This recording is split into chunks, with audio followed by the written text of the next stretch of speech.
Hello, welcome to our interview today. It's going to be with Carole-Ann Vance. Carole-Ann is an emerging writer, and she's at this weekend retreat that we have all come to. And we'll talk a little bit about what she's written and why she's writing what she's doing, and we'll just get to know her a little bit. Carole-Ann, for the first question, why did you come to this writing retreat? Well, it's my first writing retreat, and a few years ago when I joined the writing group, I wanted to start becoming either write or don't write. So this was my chance when I started the writing group, and then I've never been to a writing retreat, and I thought it was just the one step further to be able to take, to be able to learn more on how to actually finish the novel and how to become a better writer. And you mentioned your novel. Can you tell us what your novel is about and where you are with it? Sure, I'm just on the last chapter, so this is quite an achievement to actually finish the first draft and to put the end is an accomplishment. A lot of people don't actually finish a first draft, so just to finish it was my, to check it off on my life list, which was great. But the novel's about family, it's about forgiveness, it's about love, and it's about getting a chance to say I'm sorry. Okay, so what genre would you say that you're I think it's probably women's literature, and it's got a little bit of the, as we talked last night about magic realism, where the magic is in the background, it's not the focus, but it sort of ties everybody together. It could be also an explanation of emotions, where emotions can go, an explanation that way. Okay. Yeah. So now you've got all this revision to do, right? Yes, yes, and yes. That's the tough part. For me, that's the tough part. Some people really love that part of it, but I find that the hard part. So is writing hard, or is it easy for you, and why do you do it? I love it because I love to read. So it's one of the things that it makes me happy. Books have always made me happy, and I love the characters. Just seem to pop into your head sometimes, and you think, I've got to start writing. Yeah. Yeah. So I have no problems with ideas. It's more being able to take them from A to B and get them out. Yeah. So that's a problem. I have a whole bunch of them that are stuck in A. Were you one of these people that started as a kid doing this sort of thing? Well, I've always read, so it's always been that thing of, I probably started writing more, in my 20s, writing. I've got story ideas all over the place, but books have always been part of my life, so I just enjoy doing that. But it's actually finishing it. That is going to be, that's the difficult part, as you know. Yes.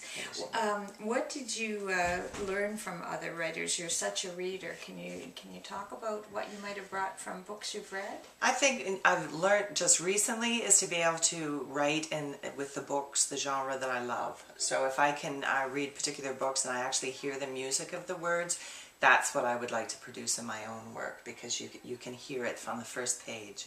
You can hear it, and those are the books that just wrap me in, so I have to carry the books around hugging them all the time. You've talked about that music thing a few times this weekend. Tell us how music affects you in your life and in your writing. Because I'm not like other writers where I sit there and listen to music, because I find it distracting. There's already too much in my head. I do too, yeah. So, although I'd like that, I like the thought of the classical music, but I can't do it. So it's more just, I think it's more the music that you hear inside, and that's what comes out in the writing. And when I read that in the authors, you want to go to someone, that's it, do you hear it? That's it. Yeah. So I would like to be able to do that eventually. What is your writing regimen? Or do you have one? Or do you Not yet, but the writing group and these retreats are helping me to find it. What I do is a lot of my writing is done longhand. I sit in front of the TV with the family and I just write.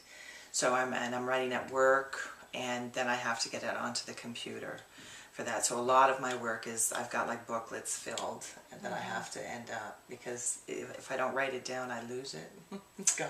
I'm just amazed that you write it longhand. Well, and I love pens, like fountain pens, because then you feel like you're writing and you feel like you're getting the stories coming from it. So. Yeah.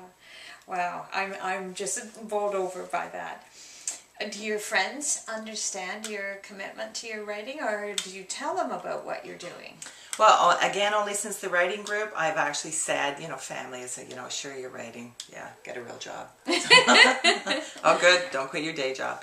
So, no, most of my friends are not writers, but most of them are not readers either. So it's mainly my writing group, and that's why I joined it, because then people understand when you're talking about a character that's in your head or that wakes you up, instead of just thinking you're losing it. You don't want them to be dropping you off. She's getting old. It's time to put Mom away. Yeah.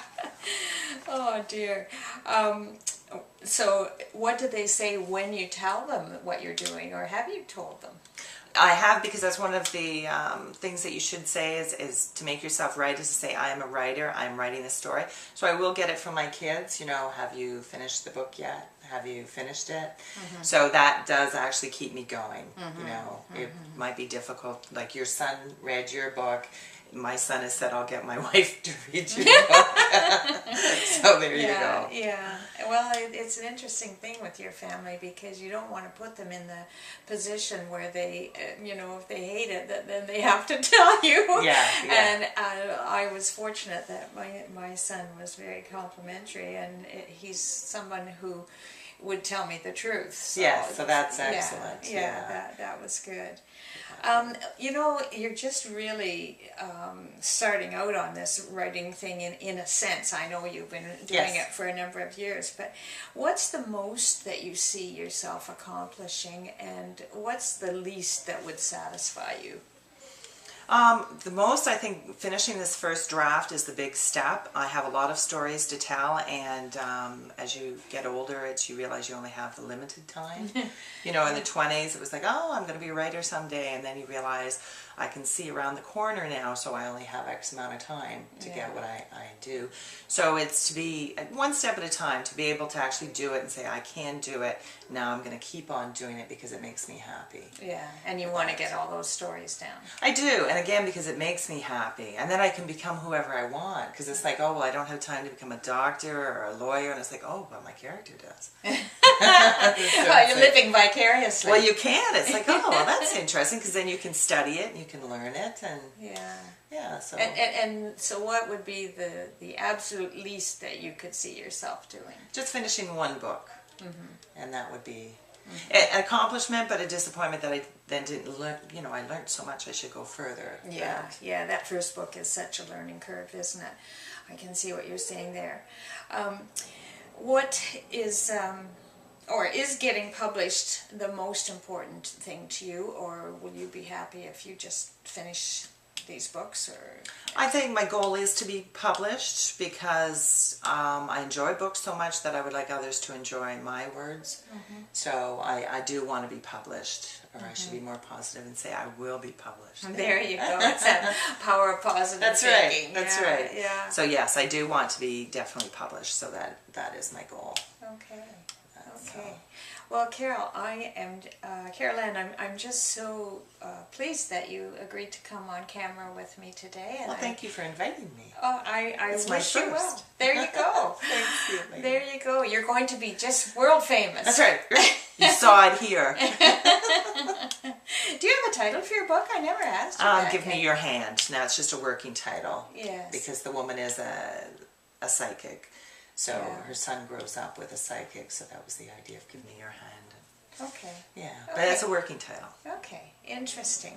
I think, I know that you haven't really got into social media as yet. Are you planning to do that in the future? I am. I'm talking again with the writing group. It's obviously the structure now for marketing. So I am going to have to get into it. Maybe my grandson, when he gets older, will teach me how to do it.